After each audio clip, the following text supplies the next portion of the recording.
Do you guys want to see my cat? I'll just turn.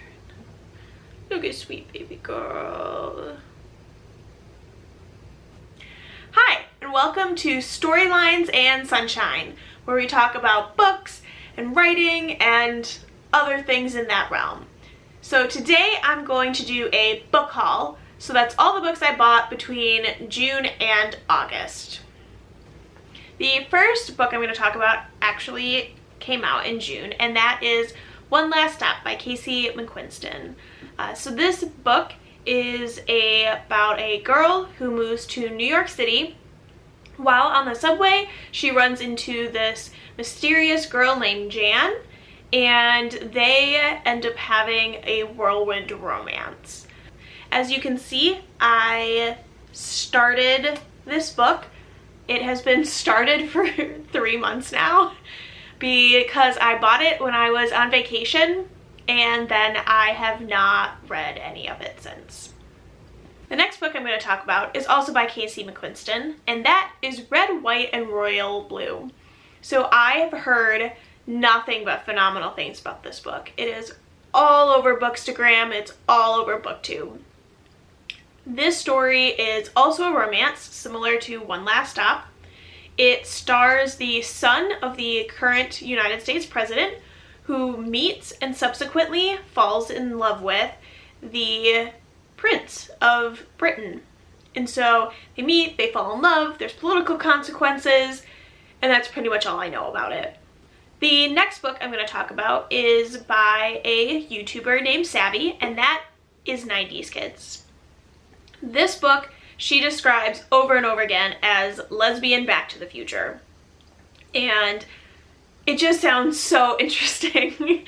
I was a huge Back to the Future fan when I watched it a couple years ago for the first time, and I'm even more excited to read a romance based around it. The next book I'm going to talk about is The Secret Book and Scone Society by Ellery Adams. And this is my first ever book that I have won in an Instagram giveaway, so I was super excited. It is a cozy mystery that has to do with books and baking and secrets in a small town, and it sounds right up my alley. And it's even signed. So if we open, I'll get there. Right here. Oh. The next book I got because I saw a trailer for a Netflix adaptation, and that is The Radium Girls. So this book is based on a true story. It takes place in the 1920s, and it is about a group of girls who use radium to paint clock faces.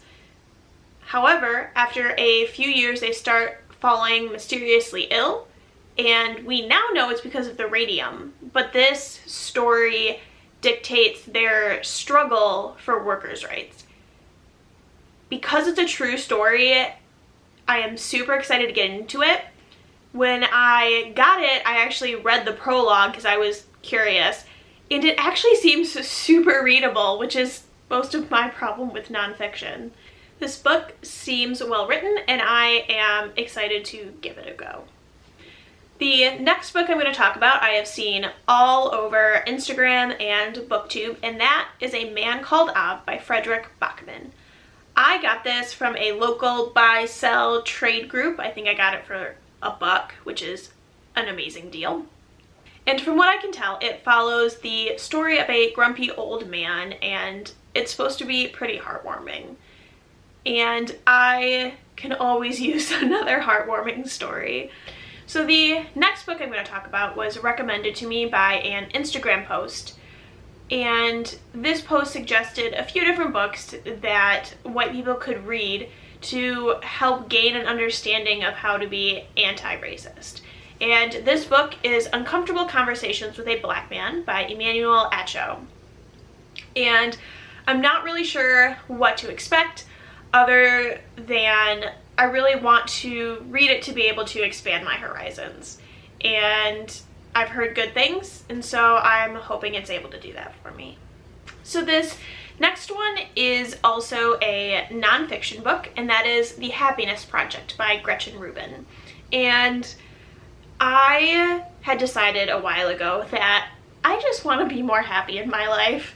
So I decided this book would be a great start. I have actually started listening to it at the time of this taping. And from what I can tell, this is a story about Gretchen's year-long journey to try and be more happier in life. And that's something all of us could use, especially in 2020, 2021, the craziness that these last 2 years have been. And so I'm hoping this book gives me some insights, gives me some ideas in how to help me just find some more happiness in life. The next book I picked up was because my real life in-person book club is reading it in October, and there was an extremely long wait list for the audiobook on Libby, so I went ahead and I bought it, and that is Cemetery Boys by Aiden Thomas. This book has ghosts, it has a LGBTQ love story, and it's written by a trans author. I've heard amazing things about this book. So I'm hoping this book lives up to all the hype, because this is definitely one of my most anticipated reads for the second half of 2021. This next book I picked up on a bit of a whim. The description said for fans of Ninth House, and I immediately clicked buy. Ninth House was one of my favorite reads so far, and I am looking for more in that realm, and so I found A Lesson in Vengeance. This has ghost hauntings, it has a mysterious school, there's witches and magic, and yeah, I don't really know what to expect other than I am ready for it. This book I originally picked up because I am part of an Instagram book club, and they were going to read it for the month of August, and that is The Atlas 6 by Olivia Blake. Even though it was for a book club for the month of August, I actually did not get to read it this month, but that doesn't mean I'm not going to read it in the future.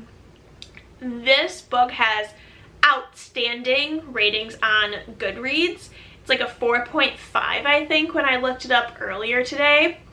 The general synopsis is that there are 6 magicians fighting for 5 spots in this secret society, and that is about all I know.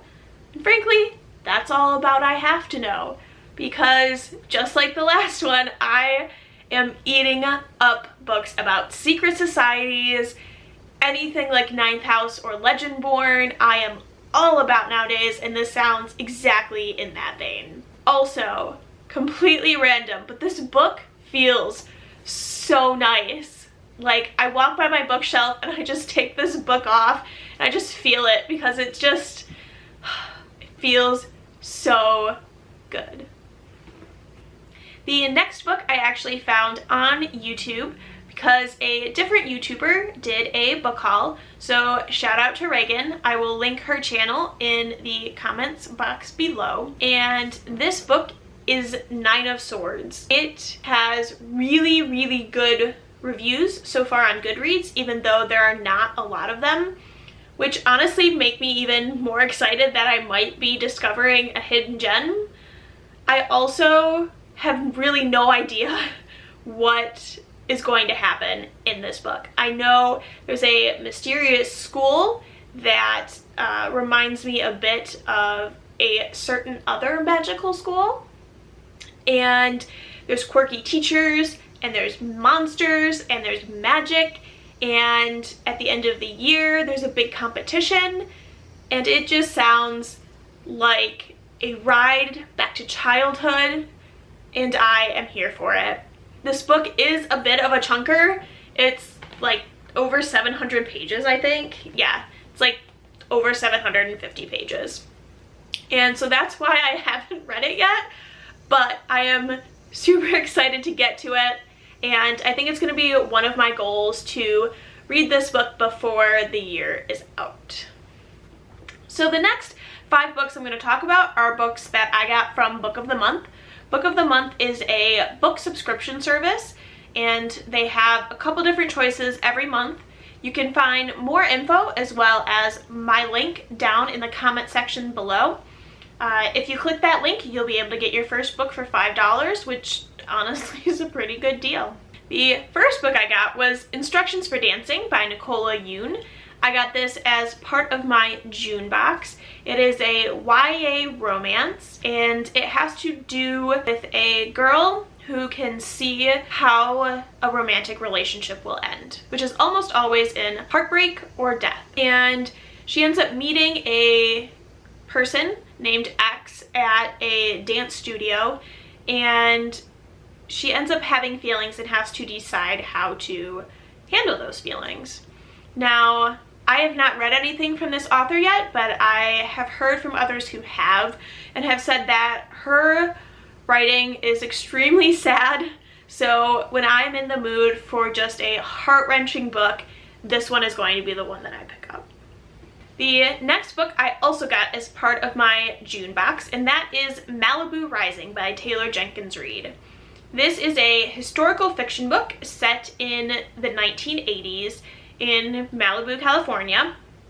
It has to do with 4 siblings that end up having an epic house party that ends in a fire, apparently, and the course of those 24 hours will change the siblings' lives. I've listened to Daily Jones and the Six, which is also by Taylor Jenkins Reid, and I loved that book. It made me cry at the very last possible moment, and so I am hoping that I love this book just as much. The last book that I got in my June of the Month box was Half Sick of Shadows. Now, this book stood out to me because it is a fantasy book, and Book of the Month tends not to choose too many fantasy novels. So when they do, I make sure to jump on them whenever possible. Now, this book is a King Arthur retelling. It is told mostly from the perspective of Elaine, who is a person in that world who is cursed to see the future. Now, I don't know too much about the King Arthur story, the King Arthur myths, although I did just finish reading Legendborn, so I do know a bit from that. But I'm excited to add some new characters, some new perspectives, and I'm all about fantasy retellings. So although I got 3 books from Book of the Month in June, I only got 1 in July because, frankly, I have a lot of books that I haven't read yet. And the book I selected was The People We Keep. This book is marked as a historical fiction book that takes place in 1994, which is after I was born. So I'm not sure how I feel about that. But I have heard that this particular book is very good.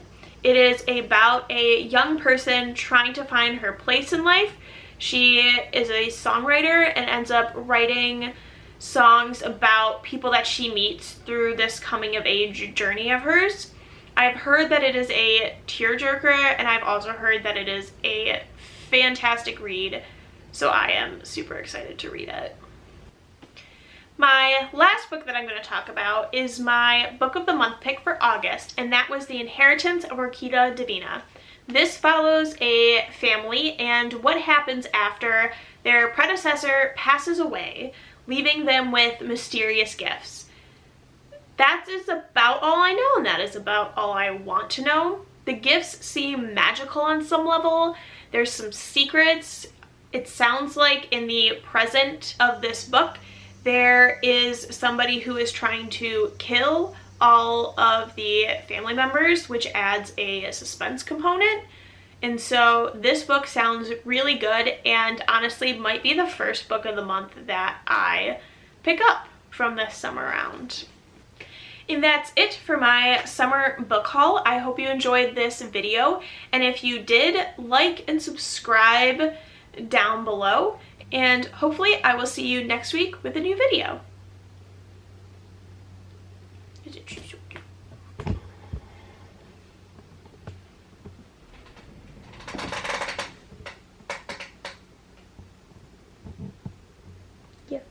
Aren't you so cute?